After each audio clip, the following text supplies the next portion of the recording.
It's Wednesday night. You know what that means. It is time for your Wrestling Inc. AEW Dynamite post podcast with your Wednesday Trios champ. I am Justin LaBar, coming to you from Pittsburgh, Pennsylvania, alongside referee extraordinaire for 20 plus years north of the border in Toronto, Ontario, Canada. He is the one, the only, the Greek god, Mr. Jimmy Korderas. And down south in the beautiful island of Puerto Rico, she is our Demon Diva, Issa. Boys and girls, how are we doing tonight, Issa? How was your watch along? Oh, it was great. I'm a little trash, so this is gonna be fun. Disclaimer right up front. Jimmy, how are you this evening? You know what? I'm okay. I'm doing well. It was a warm one up here north of the border, and got a little heated tonight on TV, and we'll talk about that. Yeah, tonight's TV is definitely conversations to be had. And I mean that in some of the best ways possible and in some of the most... I think I lost a little bit of hair that I had left on the side because I was scratching very hard. But we'll get to it. Oh, no. We'll get to it. Fasten into your seats, podcast listeners. We will get to it. Let's start with some news. This first, we'll do the one piece of WWE news first, and then everything else will be AEW from here on out. I'm about to read the story. This is going to be the fourth time that I've read this story today since it came out on Wrestling Inc. And I'm going to try to just summarize this because I feel like if I try to read too much, I'm just going to confuse all of you. It is a bizarre story. In fact, bizarre is in the headline. The headline is Vince McMahon and WWE reportedly facing bizarre lawsuit from familiar foe. Okay. Basically, PW Insider is reporting that both McMahon and WWE have been hit with a lawsuit from someone named Dana W. Miley, who is alleging breach of contract against the promotion, as well as a failure to reimburse a down payment of $5.5 thousand for a fan meetup with Alexa Bliss. And Alexa Bliss is incorrectly, name is misspelled in the lawsuit. Miley is also accusing McMahon of breaching an agreement between the two sides, which Miley claims would have seen him become a WWE employee at a hefty $70,000 per month salary per month. Per month? Wow. That's a lie. That's a lie. Oh, it gets weirder. The lawsuit, which was written by hand, wasn't even typed. Wait, people still actually write? Apparently Dana can. I've pretty much forgotten how. But anyway. Written by hand, has no defendants served at the time, further accuses McMahon and WWE of prejudice against this person, Miley, after he was arrested in October of 2022 for attempted homicide and aggravated assault. Miley appears to claim that his phone and property were unlawfully seized during the arrest, while also alleging a conspiracy theory plot to obstruct and destroy any evidence supporting the facts that World Wrestling Entertainment employee Alexa Bliss email and text to them. It's very, and then it goes on to say this is the second time that Miley has filed a lawsuit against WWE.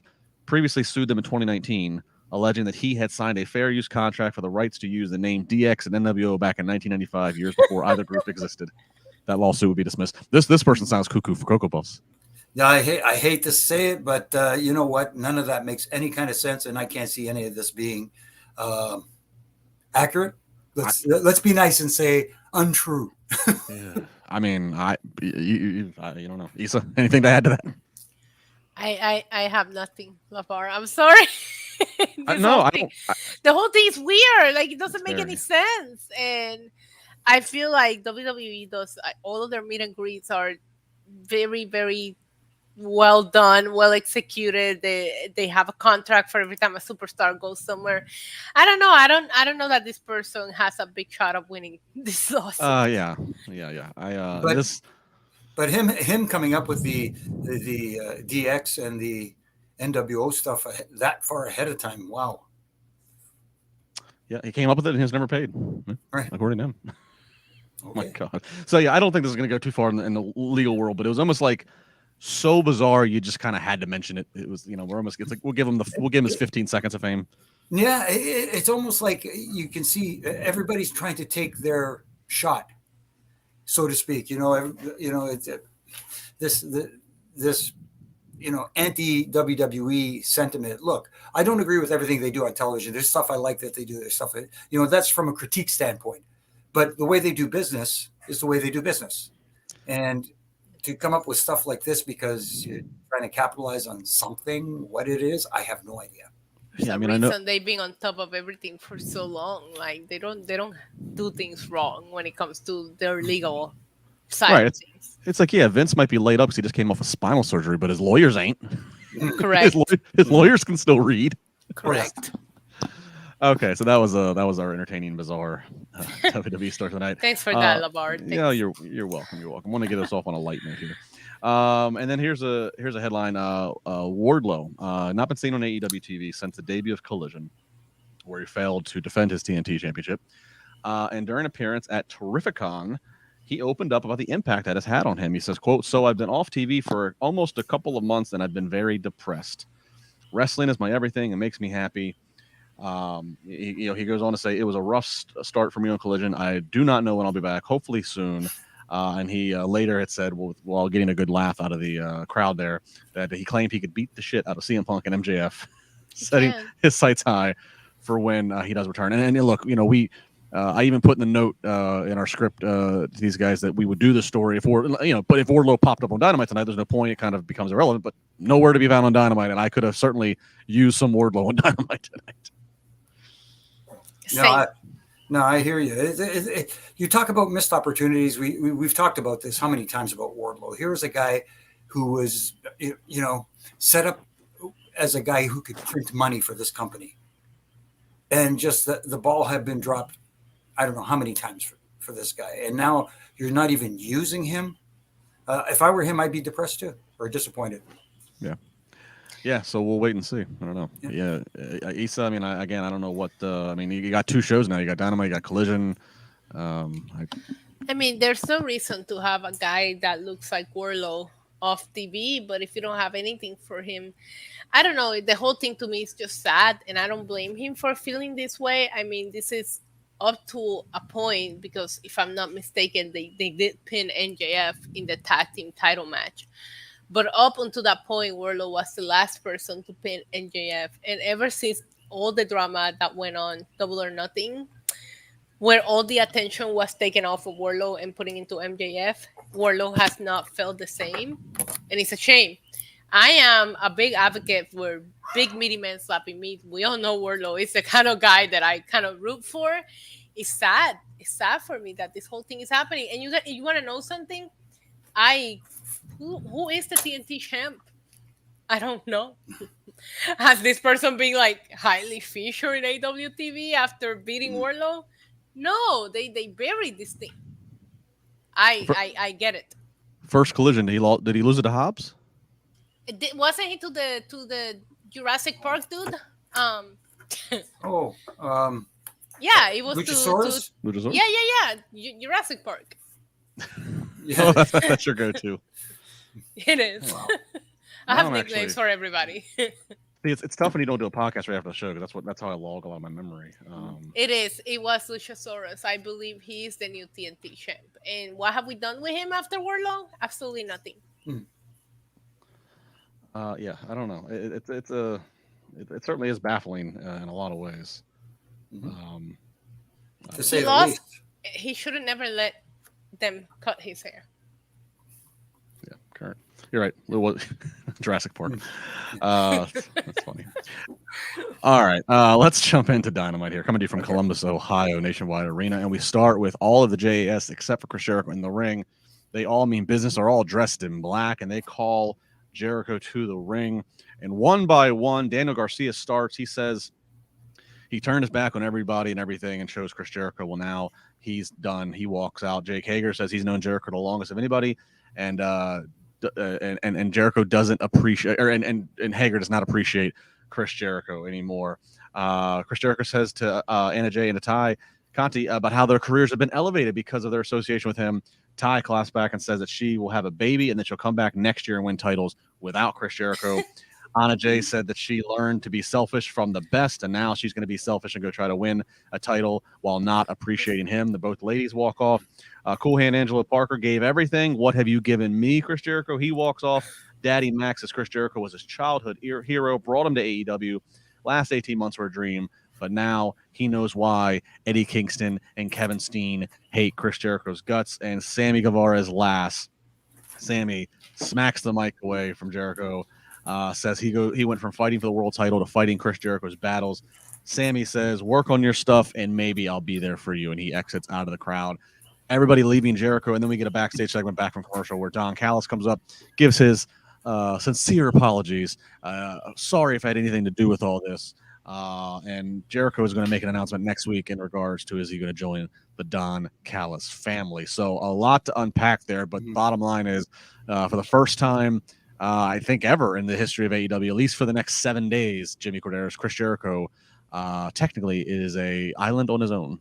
Yes, pretty much so. And you know what? To be honest with you, I didn't mind the way this took place. Starting off the show this way is my only question. Yes, you want to start off hot with something that gets people invested and interested. But what you did was you got people interested in what's going on. And instead of playing out the story throughout the show and telling that story, you did it all in the opening segment fairly quickly, too. And then you're making everybody wait till next week. And you did this at the beginning of the show, where you're going to have an entire show to forget all about it. If you know what I mean. I didn't like the place. People should forget about it, Jimmy. But I didn't like the placement. Maybe, I don't know. I don't know how to follow that up, Isa. Go ahead. Isa, is Jericho just, is he stringing Don Callis along?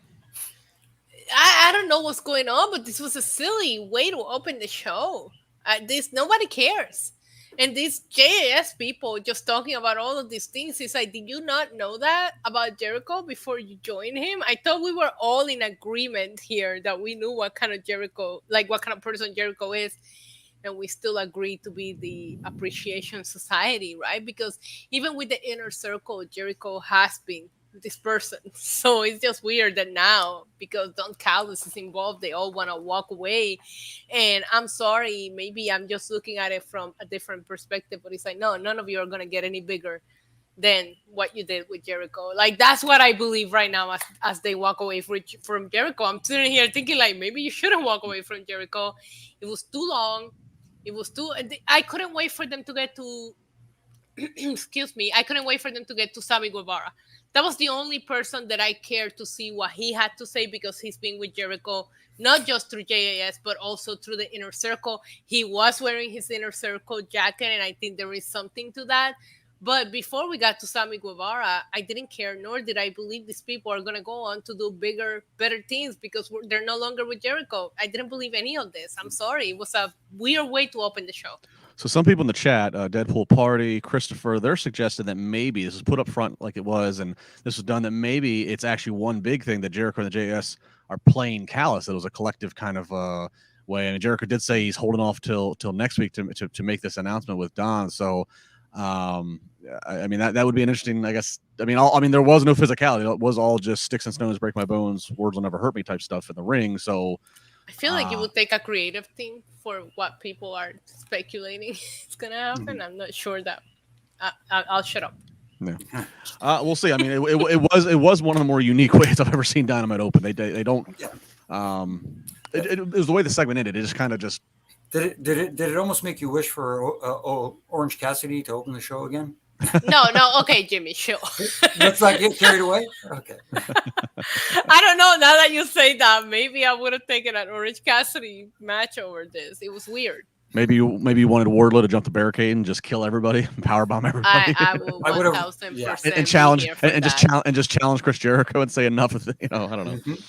Mm-hmm. All right, well, we'll tune in next week to see where this is going with Jericho, Callis, and company. We get, for the first time ever on free TV, the Young Bucks versus the Hardy Brothers, the Hardy Boys. It's always so funny for me to say boys about them. At one point, Bucks paying homage here to tag team. They hit the 3D. I'm sure old Bully on Busted Open will have something to say about that. Mm-hmm. Ultimately, though, the BTE trigger, they put it on Matt, and the Young Bucks get the victory and then call out FTR. FTR, of course, called out them last week, and it is official after they face off that it'll be the Bucks versus FTR, their third matchup, the rubber match at Allin at Wembley Stadium. Jimmy, your thoughts on the Bucks and Hardys, and then surprise that we're going to have Bucks and FTR for the Wembley show. I was fine with the Bucks and Hardys. It was kind of what I expected. There were little things during the match, of course, involving the referee that kind of made me go, again, especially when that double pin combination, I forget who it was, had them in what's the crucifix cover? And then Jeff sat on him. So they were both technically covering the guy, and the referee started counting instead of saying, hey, what's going on here? One of you have to get out. It was little things like that make me go, come on, you got to pay attention to some rules at least. Anyways, I get that it's happening a lot lately where they say, well, referee's discretion, he's letting some stuff go. Come on. It took me out for a minute. You know what I mean? And maybe because being a former striped shirt myself, that's, stuff I look at. But at the same time, it was pretty much what I expected. Yeah, Issa, certainly not the greatest Bucks versus Hardys match if you've seen any of the other ones they've done in previous years. And obviously the story is just to get to the Bucks and the post-match stuff with FTR. I'm not going to beat around the bush. Obviously the Hardys are a few years older than they were last time. Last time you saw them versus the Bucks. So it was what it was for this TV match. It was given whatever time it was given. But do you get up for FTR versus the Bucks? I mean, that's the biggest. You're gonna have the Young Bucks on the show, right? That's the biggest Young Bucks match you can probably give in the company right now, right?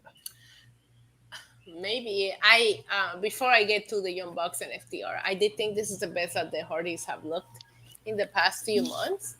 I think the Young Bucks help, but I thought this was a really good match for Jeff and Matt. I thought they looked great.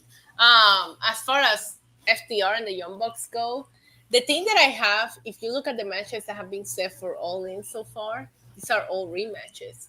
But the thing that they have going for themselves is that these are rematches between people that kind of have a chip on their shoulders. And, they're going to try to go out there and outdo whatever it is that they did last time. And especially when it comes to FTR and the Young Bucks, I feel like they have that chip on their shoulder that's going to say, we got to go out there and outdo our last two matches, right? Mm-hmm. So I'm excited for Allin. And it's like, hey, listen, I thought SummerSlam was a fun show. And it was full of rematches as well. There was only a handful of maybe 2-3 fresh matches. Everything else was rematches on SummerSlam, and I thought it was a good show.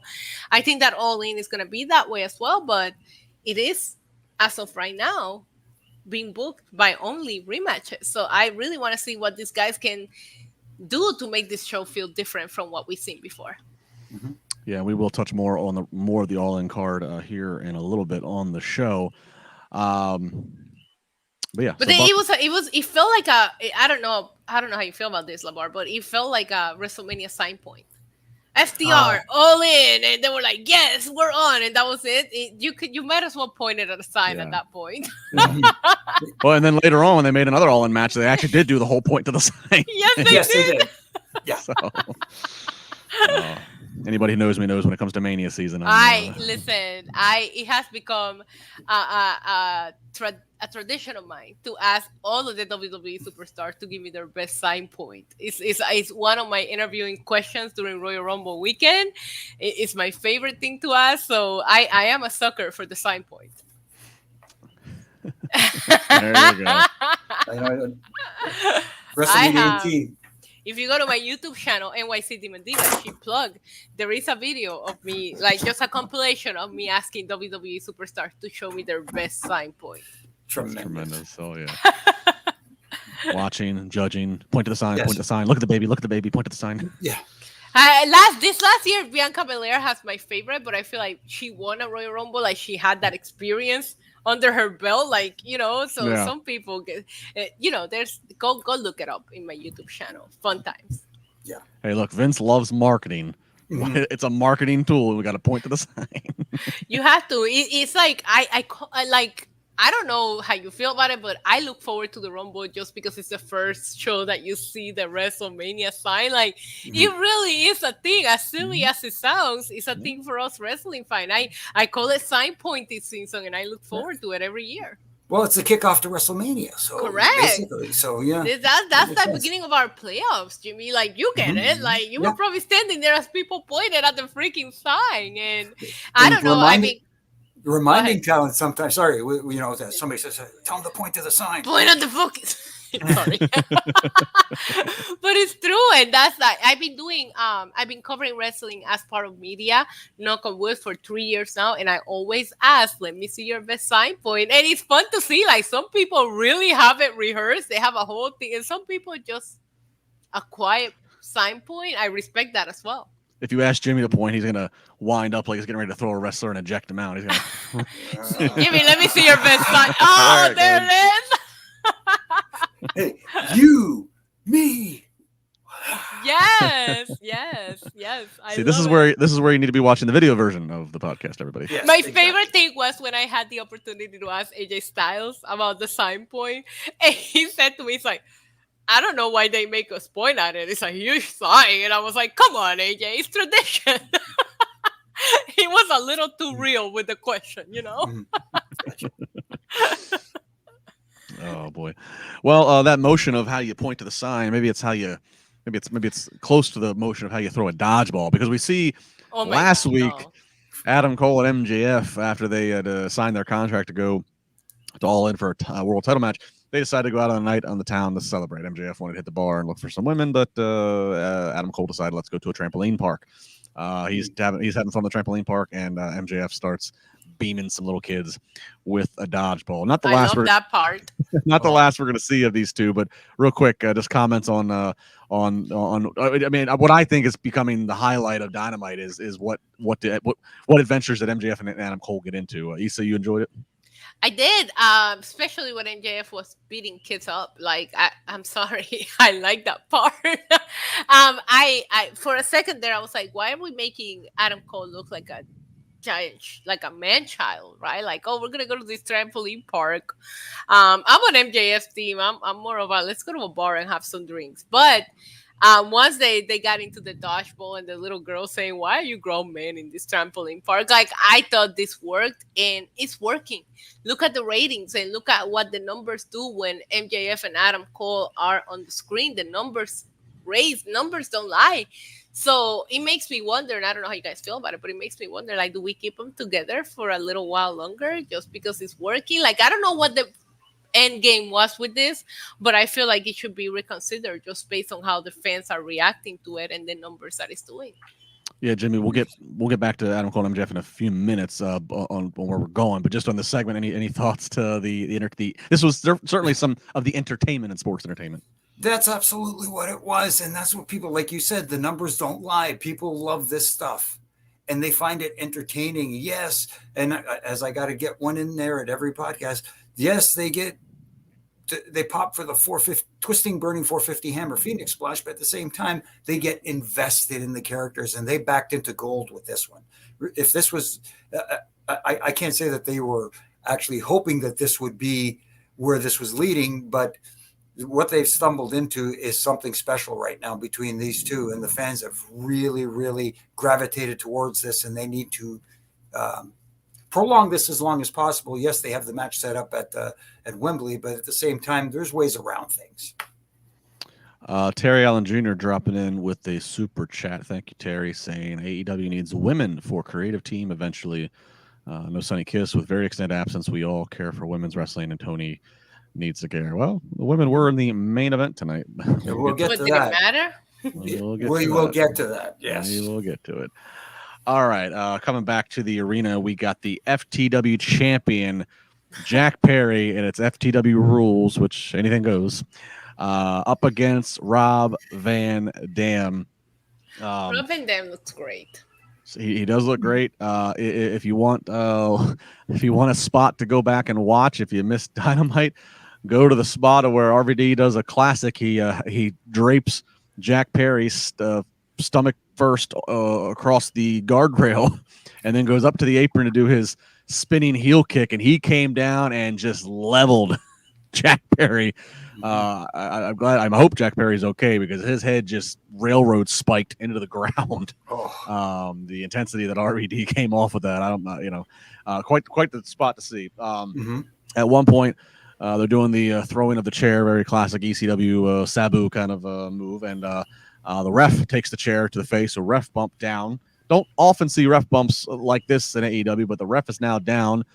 RVD hits his 5-star frog splash, but of course nobody there to count. Eventually, Aubrey, the second ref comes out, Aubrey, and she slides in, but is too late.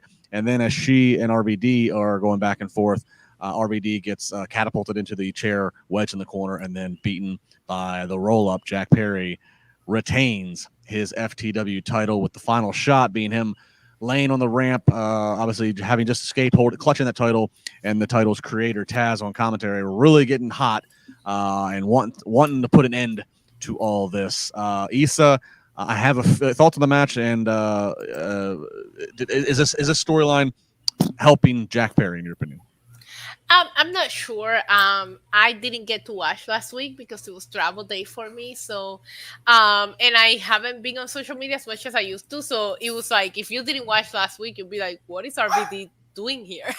You know what I mean? Like, I felt a little lost for a second, but I thought he looked the same, like face-wise. I was like, wow, he's aged gracefully. Please. Sorry. He's saying RVD. It's what he's saying. Yeah, he's definitely rooting for RVD. I thought RVD looked great in this match. I don't know if we're gonna continue with the ECW because I don't know like what ECW stars can still go. Is that what we're gonna do with Jack Jungle Boy to Man? Like I'm not sure. But are we not gonna talk about how Jack Jungle Boy to Man pants didn't fit right? Because that's all I could focus on. Those pants were too big on him. I didn't notice. Oh, you didn't notice? Like one bad move, and he could have pulled those pants right off of him. Now I have to creepily go back and watch for Jack Perry's pants. Exactly. Jimmy, are there more ECW names to come? I believe there is. Is slowly working your way up. It's unfortunate that Taz, due to health concerns with certain injuries that he's had over the years, he can't compete because that would be the perfect person to get in the ring with. But no, go ahead. You said. Well, no, just to that point, I agree he wouldn't have a match, but I do think there would be a scenario that if there are a few more ECW guys that could do matches, that again, Jack Perry somehow, tries to escape whatever, and even trying to backpedal. Taz is healthy enough he could apply a Taz mission to Jack, and that would at least be something to kind of So I think kind of that's maybe the final finale of what it would be. Not Taz in a match, but Taz just coming ringside and oh no, you're not running away. And to jump over something I was going to say though, that would work perfectly when Hook is the one who comes back to relieve Jack Perry of the FTW championship. But as far as other ECW talents, of course there are. There's guys like Dreamer out there. There's guys that are still working. There are guys like Bully who are still out there. So there's a few guys to work through that are name enough. And you talk about, Busted Open. Bully's got a big platform to get this match over with and maybe draw more of an audience, because that's the one thing that I want to see AEW do is not just put shows on, but attract a larger audience and gain some momentum and do good business. Rhino is another name we can add to that as well. Yeah, absolutely. Who's out there, who's in great health. Relatively speaking, for an ECW original. Yeah, I feel like that's the way that we're going, right? Like I was actually asking on my watch along which ECW stars can still go, because I feel like we might be seeing some people coming in to fight Jack Perry at this point, because that's the direction that it feels like we're going in. Yeah, and again, remember they have a show later in September in Queens, and I mean that is a backyard for ECW fans. What is Queens, LaBar? Huh? What is Queens? Queens, New York. Yeah. At the Arthur Ashe Stadium. It's literally right where Shitty Field is. So. Oh. I don't know. I forgot you don't acknowledge that borough. I don't. You don't acknowledge. Yeah, but I mean, I think that would tie right into the. I mean, it's this next best thing besides without having a show like in Philadelphia for. But do you think they go back to Hook for Arthur Ashe? Legit question now. Where do you go for Arthur Ashe at this point? For Arthur Ashe? No, I think. Let's put it this way: if they are still going to go ECW route, we just named I think the three that are Dreamer, Bully, or Rhino. Those are the three highest profile names who are the three healthiest. Right. And I think that again, Tommy's from Yonkers, New York.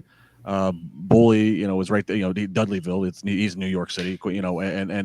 Rhino's Detroit. But so I'm saying New York would be a very apropos kind of city. So I think there's it's one of them. People that can pull up in New York. Yeah. Right. So that's what I think for Arthur Ashe is if they can if they can extend this out. I mean, that's still 6 weeks away, but right. They have basically 3 huge shows back to back to back. Right. So we shall see. All right, back to Adam Cole and MJF. They come out and they have their music mashup. They make their entrance together. MJF talks about how he loves the Midwest. MJF's then he thinks that Adam Cole wants to start a promo battle. So MJF throws out a few zingers on Adam Cole, but Adam Cole's like, no, that's not what I wanted to do here. Then Adam Cole begins to explain. Here's what he wants to do. They should be tag team champions, but not AEW tag team champions. Ring of Honor tag team champions. And he proceeds to tell us about how the ROH, and how he names off some classic ROH tag teams. Proceeds to how ROH tag titles are the only titles in ROH that Adam Cole never won. So let's go and challenge for the ROH tag titles at Wembley, because prior to All In, they're going to do an ROH 0 hour event. To which MJF goes, wait, you want me to wrestle twice in a night? But he gets MJF to come around. So then they make the challenge to Aussie Open, who is the ROH tag titles. And then as that, Roderick Strong comes out. He's, jaded ex-lover, very upset. MJF slams him verbally. He goes off. And then Adam Cole pushes MJF, frustrated with how he treated Roddy. But then they hug it out and everything's okay. But the summary of this entire thing is your main event at All In for the AEW World Title is going to appear earlier in the night, technically a separate event. It's going to be the ROH event, but appear earlier and challenge for the tag titles. Go ahead, Issa. It's stupid. I have a lot more to say, but I'm gonna let you guys go first. It's stupid. It's dumb. It's like, oh, look at this, our biggest show ever, and the main event, you can watch them for free on the pre-show. What is that? What is that? There's an injury could happen to the most skilled person in the stupidest freaking way, and you're gonna put him on the free show for the 200,000 people that tune in on YouTube. I'm sorry, I'm not with it. I'm not. That doesn't scream main event. You'll never catch Roman Reigns or anybody from the Bloodline on a WWE pre-show. Jimmy? I don't know what more to add to that, because like you said, it makes no sense. If you want to make the match feel important, it's like, hey, our match is kind of cool, but let's do this. And making that other thing feel as important, at least trying to present it that way. And it's the ROH tag team titles. And the ROH. And again, it's not to disrespect ROH, but you're making them feel like they're on the same level as AEW, and AEW is supposed to be up here. It's dumb. You know what I'm saying? It makes no sense. And I didn't even think of the point that Issa brought up, which is a good point. On the smallest little thing, injuries happen. We've seen it. And why risk that, especially when you got a main event like this booked for that huge show? They're going into this touting that this could be the biggest wrestling show ever because of the tent, all this stuff. And yes, the pre-show on the ROH. And it's like, and I know that for those who are going to defend this, they're going to say, well, duh, MJF's not going to show up, or there's going to be a miscommunication, which is going to, well, of course, but you don't need to you don't need to have it happen on the night. I mean, on the night of it. It's and then there's other things. The injury risk is the most important thing. Mm-hmm. And then there's like the perception, but there's also like you're going to waste the Wembley crowd's first sight and pop of each of those superstars. Everything about this is a bad idea. You're going to waste that pop of the first time they hear their music for ROH 0 hour. They literally, before they agreed to do this, before Adam Cole started talking, MJF was putting over how they were going to be the main event of this Wembley show, and then Adam Cole went on this speech, and he's just like, oh, let's just challenge. It doesn't make any sense. It's like, let's just be on the pre-show and main event. Like, maybe to them it sounds like a big deal, but to me the whole thing just sounds like a bad idea, and it's downplaying the main event. And I said it earlier, every match so far that we have confirmed is a rematch. And I'm not complaining about that. SummerSlam was full of rematches, and I feel like people are going to try their best to outdo what they did last time. But it's just like the main event is also going to be on the pre-show. It's just terrible. It doesn't make any sense. It's terrible perception. It's absolutely the optics are it's just stupid. It's Same. Yeah, I know it's a this is where the conflict of interest of the extra toy of Ring of Honor is getting in the way. Thank you. Let me ask you something, because I said it when we were talking about the dodgeball segment, because I felt like it maybe the plan was to have these guys turn on each other, and because it's working, maybe they want to make it go on longer. Do you think that making them win the tag titles is what's going to hang them on to making them last longer? And if that's the case, I don't feel like that needs to be in the All-In card. That doesn't need to happen, right? You have All Out. You have like Arthur Ashe. Like there's a lot of shows coming up right after that where you could do this at.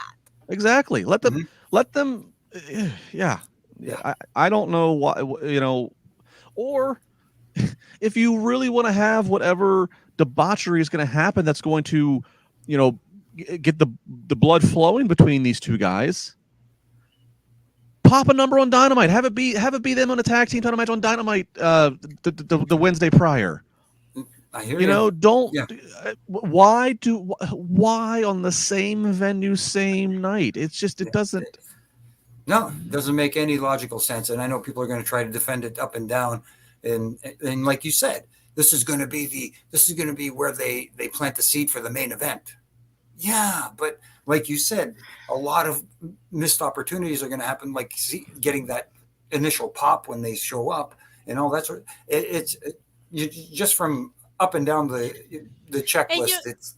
You're going to tease something here, whether they win. And it's like, well, no matter what happens in the main event, we know they're going to continue together because they have the tag team champion. Like, it ruins whatever finish you go with on the main event. Bottom line is, every booking scenario the three of us or anybody in the chat or anybody else out in Twitter land comes up with, and that could be MJF walks to the ring with Adam Cole, and as soon as the bell rings, MJF in that first attempt for a tag jumps down and walks out. It could be MJF doesn't even come to the ring. It could be MJF. Then why do it? MJF could attack Adam Cole, and then here comes Roderick Strong to save the day. Any scenario anybody comes up with, stupid.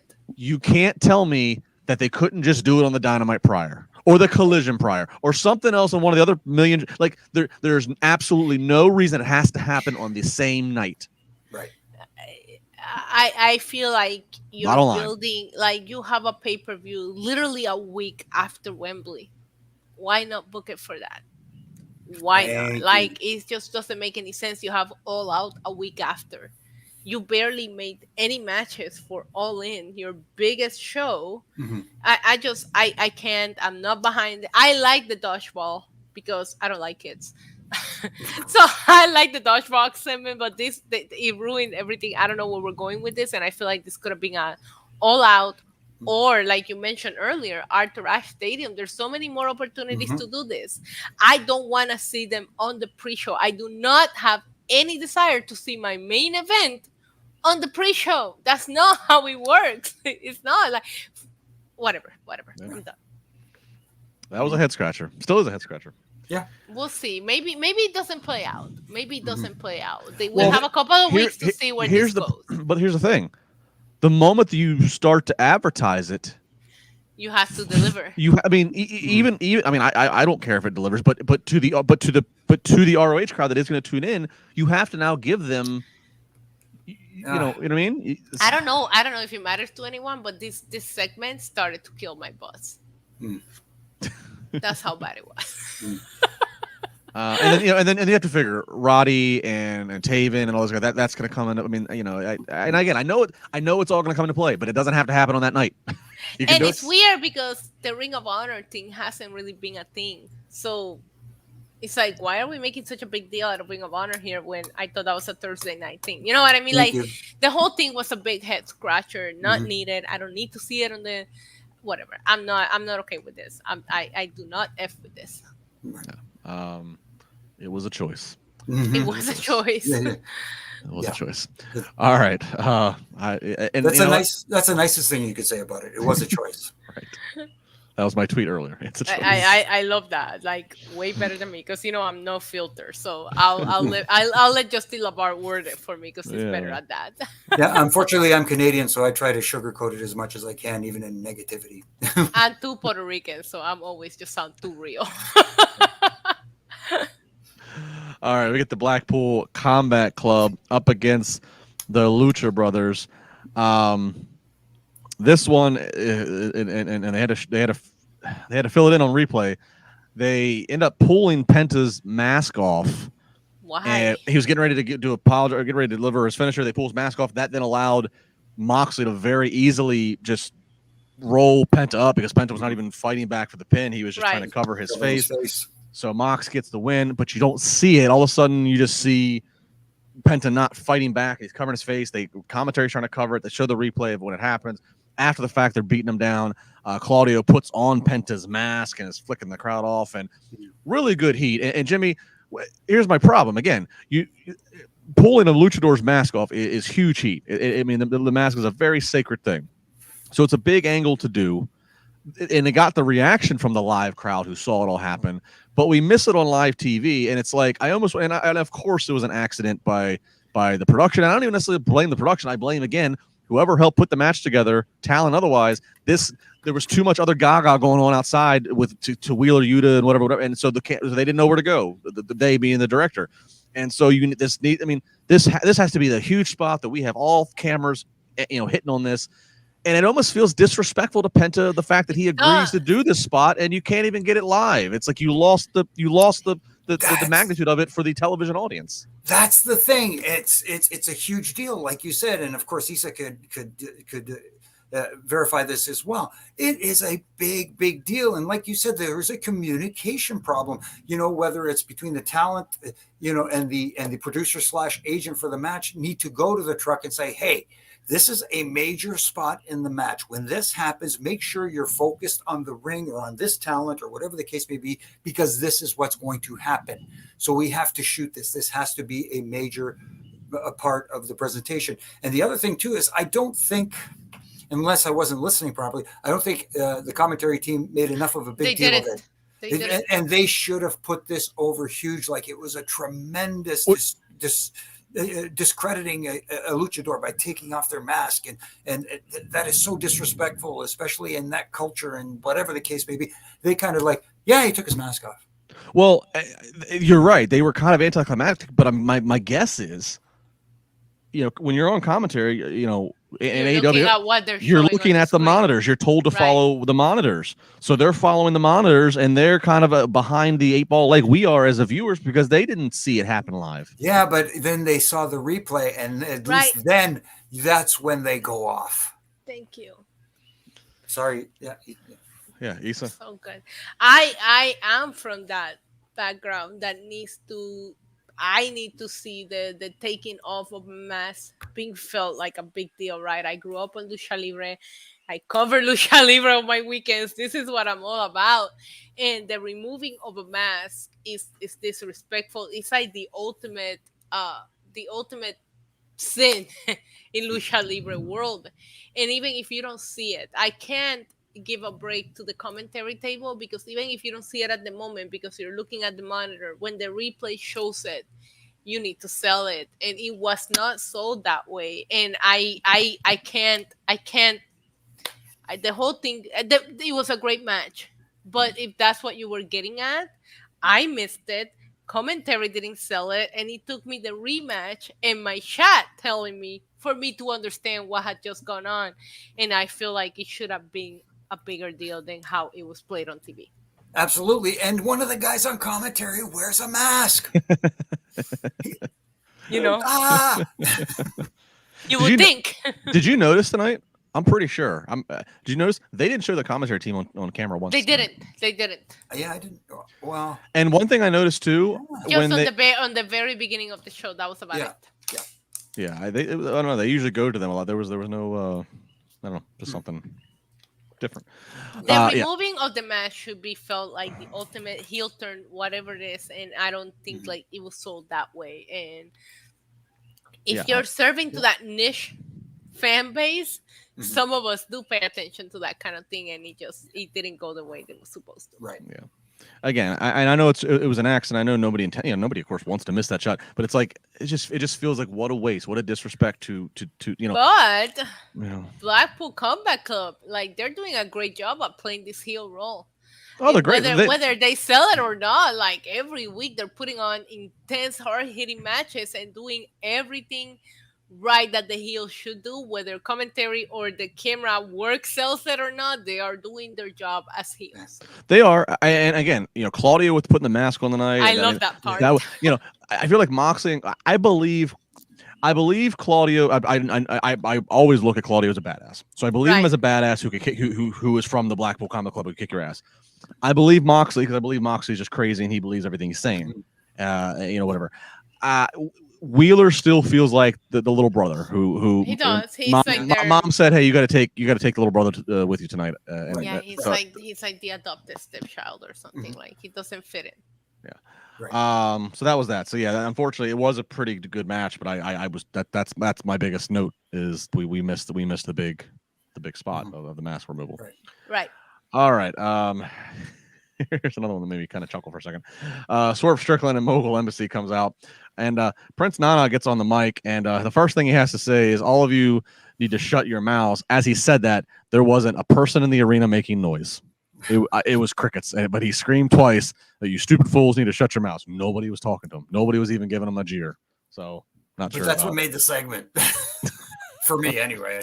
It made me pop. I don't know. I whatever for the wrong reasons, but hey, he's supposed to be like isn't Prince Nana supposed to be like he's like royalty that like owns like a country, and he's out there wearing like jeans you'd buy at the Gap, I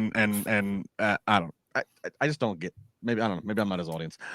They call out Darby. Darby comes out, basically says, how he tried to help AR Fox. He tried, when he lived with them, he dealt with AR Fox and AR Fox's demons, and didn't even have to make a call. AR Fox got to AEW himself. So why do you have a problem that I put in a word for AEW for Nick Wayne?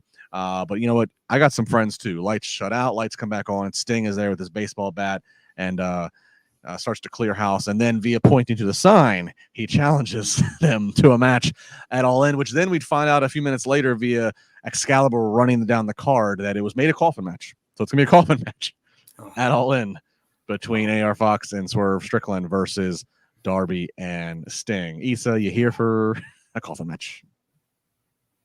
Yep, you're muted. Are you muted?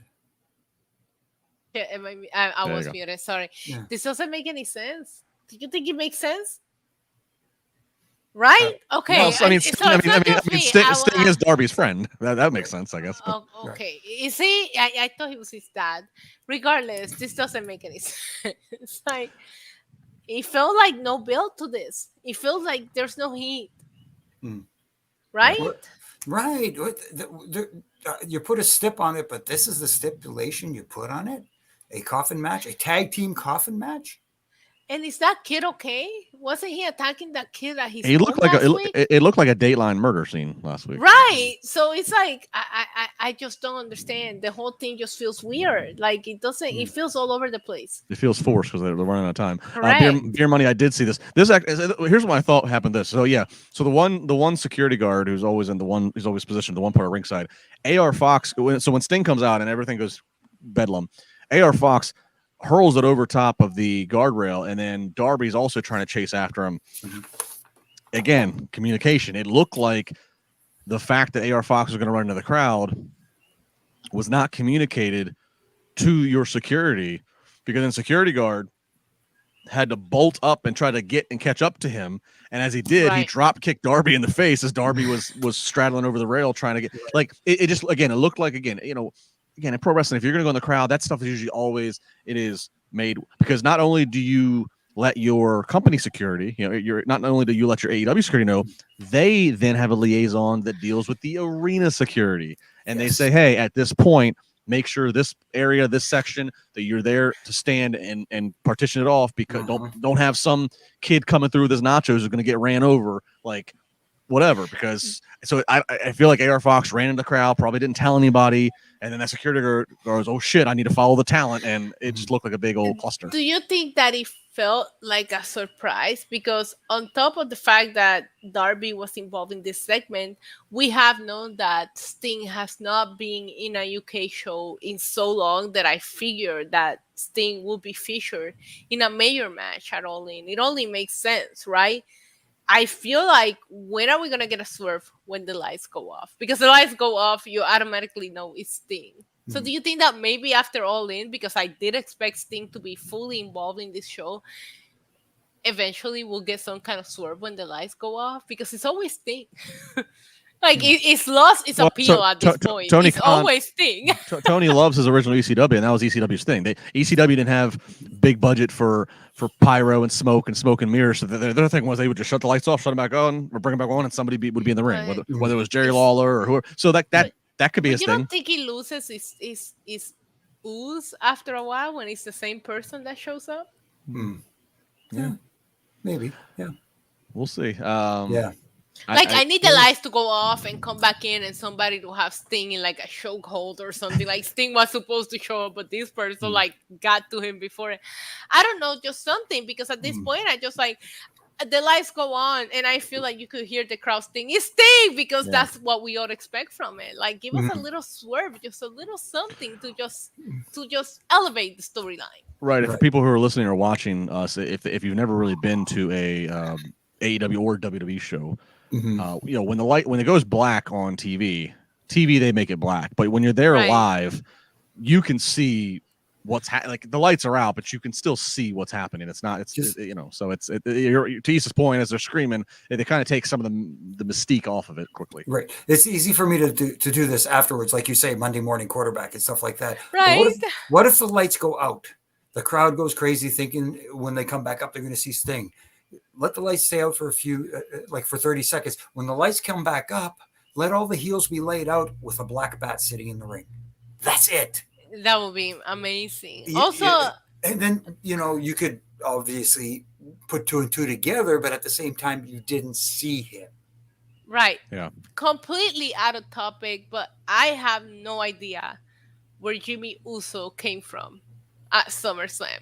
I don't know if it was under the ring. I don't know if he ran in. The way that it was done, and it was executed so fast that I was there, I'm paying attention, and I can't even tell you Jimmy Uso was under the ring the whole time, or he ran in. Very well done. My guess is it was well done for TV. So if you're saying live, there's also, my guess is because he was draped in street clothes and hoodie. I think he ran in. I don't think he was under the ring. I think he came from. The whole thing was done so fast, and the camera angle work on it was so well. I'm watching it from the press box where I have a freaking bird's eye view of everything, because we were basically on the ceiling. By the way, the press box at Ford Field's on the 7th floor. Oh, I know. We were high up. We can see everything, and I couldn't tell you where Jimmy Uso came from. Like, the way that was executed, it was to perfection.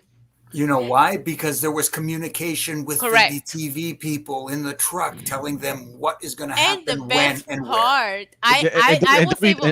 And WWE's great. WWE's great with sleight of hand. They're great. But that's what I was going to bring up. They're great with, hey, look at the sexy divas up here on the Titantron while they get somebody in the ring. Not even that. I was able, shout out to my team at Lucha Libre Online. They sent me to SummerSlam with a cameraman, right?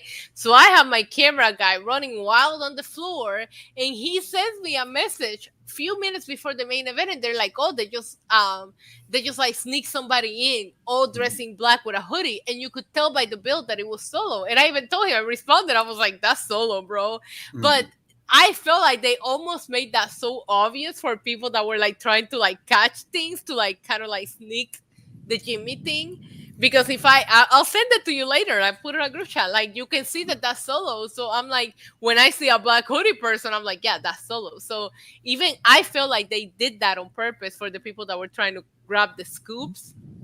So it was very well done. But that's the whole thing. It's like the way that it was done, and it was done so fast, and whatever they put him to like run in, it was very, very well done. Look at that. Like, nobody knows where Jimmy came from. It was so well done. And I don't feel like here the lights go off for a little bit, they come back in, it's always Sting.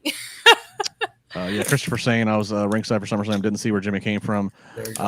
Also, Christopher said the last time the lights went out and it wasn't Sting, it was Satnam Singh. I remember that. Then let it be Sting then. Yeah, I remember that. All right, just a few minutes left. It's time for us to talk about the main event. Pretty similar to how it went on TV. A few minutes left. Time for us to main event. All right. Hikaru Shida is going up against Anna Jay. Now, Hikaru Shida, she won her title back, right? It doesn't make sense. There are 3 matches. The winner of each of these matches are going to go to this fatal 4-way at All In. Toni Storm gets a bye. Jimmy, you're the referee. Why does Toni Storm get a bye when she just lost, but the champion Hikaru Shida has to fight her way to get into the match to defend her title?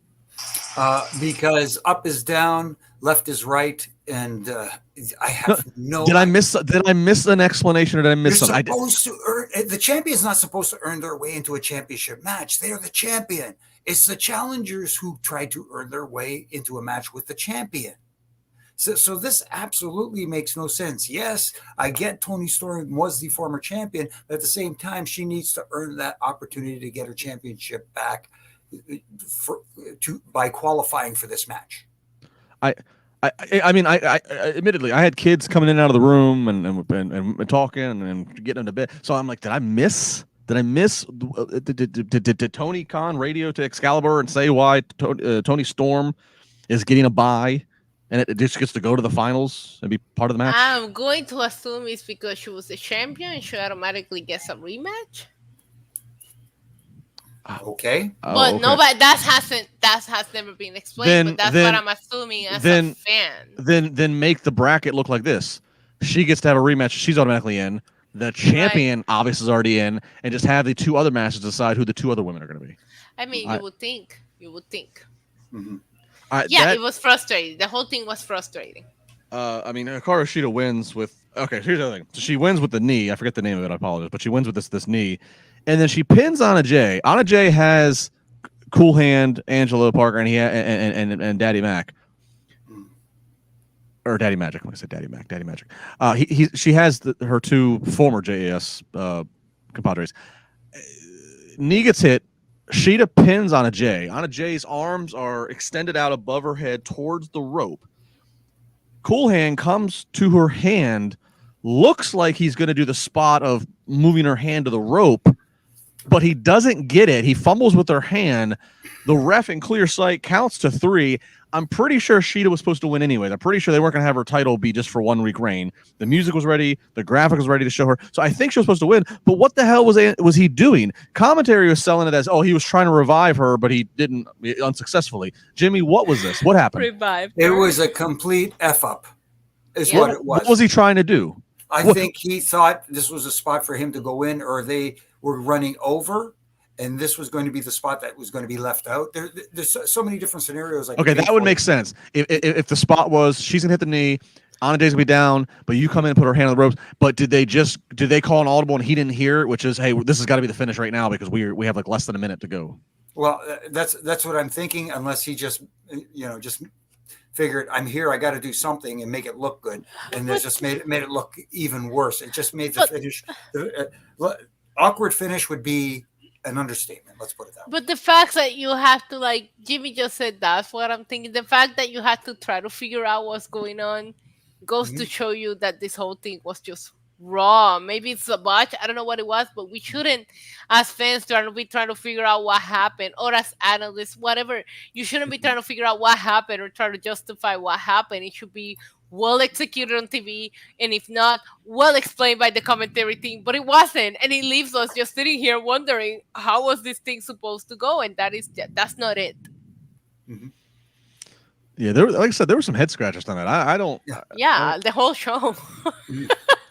I mean, like I said, the dodgeball stuff was entertaining at the trampoline park. Seeing RVD looking like RVD. I mean, he doesn't age. He's like fine wine. That was good. Everything about the show was weird. Yeah. It was weird. The opening segment of a talking segment for like 15 minutes. This weird, shocking, weird ending. The main event is going to be on the pre-show. It was an odd one. And I didn't watch last week. I didn't hear good things about last week's show. You guys got to see it. I was traveling, so I don't know how it went, but I also didn't, I don't know if they show a video package, but I didn't feel there was a lot of explanation to Sheeta being champ. You know what I mean? Like, it's just like, here's your main event. If you didn't watch last week, she's your new champion. And I was like, thank God for social media telling me what happened. Otherwise, if you're just a casual tuning in, you're like, when did she become champion? It was the main event. It was the main event last week. That's 2 weeks in a row. They made the women. It was watched by what? Wasn't that like their lowest? I'll shut up. I don't know what the numbers were. I do, and they didn't do so good on that segment. I'll say that. Yeah, I mean, I'm I guess I'm very interested for next week's Dynamite, but is that the go home? Not yet, right? No, yeah, Do no. we have 2 more shows before? Oh no, we have a few shows. Yeah, come before. on. I'm intrigued by next week's Dynamite, but maybe for the wrong reasons. I'm intrigued because I'm like, what? Why? Yeah, I'm intrigued, but kind of car crash intrigued. Like I'm kind of like bottlenecking, turning my head. How do they follow this up without making it? How worse? do you follow it up? Like really, how do you follow it up? Exactly. Yeah. But that was Dynamite tonight. Like I said, it was no shortage of conversations to be had. Absolutely. About it. All right. So if you pull up the card, you have, I mean, everything is it's a rematch for All In, your biggest show ever. FTR and the Young Bucks is a rematch. MJF and Adam Cole is a rematch. I get it. They never had a finish, right? It was a draw, a time limit or something between the two of them, but it's still a rematch, right? The women's fatal 4-way, right now you have Sheeta and Toni Storm, so that's a rematch. Darby Allin and Sting and AR Fox and Swerve is the only thing in the match that we haven't seen before. Yeah. I'm looking at this women's bracket again. So we have Saraya versus Sky Blue. Saraya will win that. Saraya will win that, and you have the Bunny versus Britt. So Britt will win that. So basically, a 4-way of rematches. Yeah.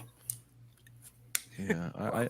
I can't get. Toni Storm receives a bye. It's here on the damn bracket. Why does she receive a bye? I don't know, but I do think that as of right now, the matches that we do have booked, just to give them some credit, are people that are going to care to put on a good match on the card. Adam Cole and MJF, it bothers me them having them in the pre-show, and maybe that is to continue the storyline to where they have to work together no matter what happens on the main event. But like you guys said, this could have been done on a Dynamite, on a Rampage, or a Collision before going into All In. It doesn't necessarily have to be on the pre-show of All In. But I feel like maybe them winning some kind of tag team championships or having to work as a tag team is what keeps them together moving past All In. I don't know. But because I don't know how that match is gonna go. If I'm booking it, I will want to keep MJF and Adam Cole working together longer because it's delivering, it's selling merch, it's giving them viewership. So you want to keep them together. But I don't know that putting them on the pre-show is the way to like make that story work. You can have Kyle O'Reilly, you can have Roderick Strong interfere in this main event that keeps them working together. I don't know, but we'll see how it goes. But this whole thing is just questionable. Yes. Like the way that everything is being booked right now is just questionable, and I don't know. I'll shut up now. I don't care if she exercises a rematch clause. It's still then put Sheeta automatically in it. It just correct. And here's another thing. Why would she exercise her rematch clause and ask to have it to where she's got to have 3 other? Why wouldn't you want a 1-on-1 match? I'm telling you, any which way you guys want to defend this, I'm going to shut you down. Correct. Same thing with the whole 0 hour. I will say there's no defending this, but I will say that the last few AEW pay-per-views have been great, right? Regardless of the build-up. I think we've had some good matches. I think we have some good shows. So I go into these AEW pay-per-views with high expectations regardless of the build. Well, but you are still paying. Still paying $50. This isn't Peacock where I'm just paying $5, so it doesn't matter what WWE gives me. I don't care. Right. These are pay-per-views that we have to pay for. George is saying AEW sold 78,000 tickets. They can do whatever. Well, no, I'll tell you what. You can't. If they sold 78,000 tickets and they put on a stinker, they ain't going to sell 78,000 ever again. Thank you. Exactamundo, as one guy with a leather jacket used to say. Correct. I like to give credit to people like I'll give you a personal example. WWE in Puerto Rico, they could have booked anything. That show would have sold out. They hadn't been in Puerto Rico in almost 20 years for a PLE. They could have booked the biggest crap and people would have bought those tickets, but they didn't. They booked a good show, and now there's rumors for them coming back for a Raw, coming back for another Backlash. People are going to go. Why? Because they give us an excellent product. I guarantee you, if they're going to giving us a crap show, people are not going to be that excited to go back next time. Exactly. The bigger crowd shouldn't entice you to say, yeah, whatever, we sold our tickets. No, it should entice you to be the best you can absolutely be and even better. Correct. I'm excited to see what the show's gonna look like aesthetically. We never seen an AEW show that packed in that big of an arena. Like, I think it's gonna be a spectacle to watch. I'm excited for it. And I never watch any, like, people don't understand. I get it that we have to criticize, and like Jimmy say, we're not trying to like turn down the product. We're trying to elevate it with criticism, right? But I want, the more that this company succeed, the more that we eat, right? I have a YouTube channel that's fully based on wrestling content. Like, I need all of these companies to do great. Well, no, that's the thing. If somebody, well, first off, on one day of the week, I'm a WWE kiss ass, or I'm a kiss ass always. Like, I get that all the time. One day I'm a WWE kiss ass, then the next day I'm too critical on WWE, and then on the other day I'm an AEW kiss ass, and then the other day I want AEW. Imagine what Jimmy gets. It's like makeup. Your makeup.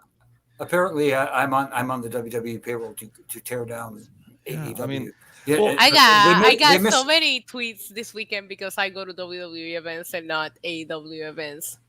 So listen, it's a part of the gig. Here's the thing, though. If anybody thinks like, oh, you don't want to see AEW succeed, well, let me respond to you with this.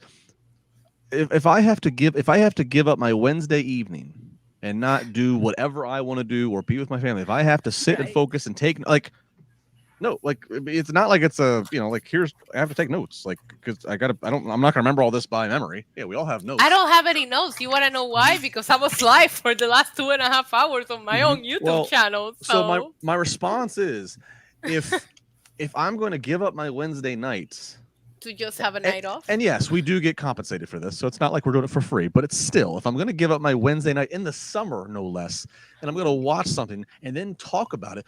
Which one do you think I'd rather have? Do you think I'd rather have the show? Do you think I'd rather have a show that sucks, that makes me sit here and complain and scratch head and counter book? Or do you think I'd like to have a show that I'm raving about and I'm excited about? Correct. It's the same thing applies to Monday night. It's correct.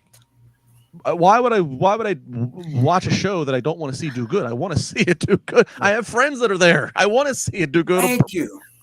But then if you tell me I got to come on a live mic and talk about it, these are things that I can't ignore. I can't ignore the pre-show, the main event being on the pre-show. I can't ignore, I'm excited for AEW fans from the UK that are going to get to enjoy this because they have never had it, right? Yeah. So I'm excited for them, but I don't want it to be. I don't want it to be bad. The build-up just feels weird. Like, we're in August. This show is on August 27th, and everything has just felt very like, well, we sold it out. I don't want to say that, but it does feel like it's sold out. Who cares what we do? And I feel like putting the main event on your pre-show is just a weird flex for me. Like, I'm not here. It's because he doesn't look at it as a pre-show. He looks at it as it's a pre-show. To him, he looks at it's going to be a great addition to the Ring of Honor library. I don't want to compare it, but WWE even stopped doing matches on the pre-show. You know what I mean? Like, that goes to tell you, like, what kind of, like, I don't know. I don't watch the pre-shows because, unfortunately, and this is a choice, I watch a lot of the AEW pay-per-views on my channel, and they are long. So I don't want to sit there for an extra hour for a pre-show. So I will be the first one to tell you, I don't watch the pre-show. Maybe that's the strategy. Maybe they're putting them there so people have to tune in for the pre-show. But I don't want to see them on the pre-show. I want to have the impression that they're my main event. And if I see them on the pre-show, I'm going to be disappointed. The whole thing is weird. We'll see where it goes. We have another 3 weeks to build this show up before they head over to the UK. And I think it's going to be a spectacle. I think it's going to be fun to watch. And AEW does a good job at delivering great pay-per-views, even in the build-up. It's really weird. It happens for Vendor pretty much every year. But as of right now, I'm scratching my head with Allin. And we haven't even built All Out, which is a week later. Yeah.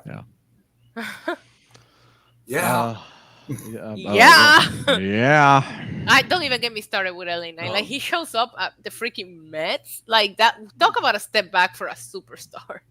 Oh, yeah, for the team that's in last place in the AL East. Anyways, shut up, LaBar. Nobody asked you anything. Wait, who's first? Shut up, LaBar. Who's first? Shut up, LaBar. Who's Bye. the best team Aren't you in for American Pittsburgh? League? You should be rooting for the freaking I'm not from Pittsburgh. I live here now. I don't forget about my roots. I'm not from here.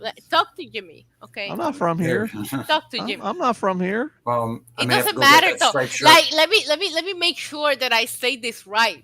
In my crap talking about LA Knight showing up a crappy field, I didn't say he should have shown up for the Yankees. I said he should have shown up for a real baseball team. The Mets are not it.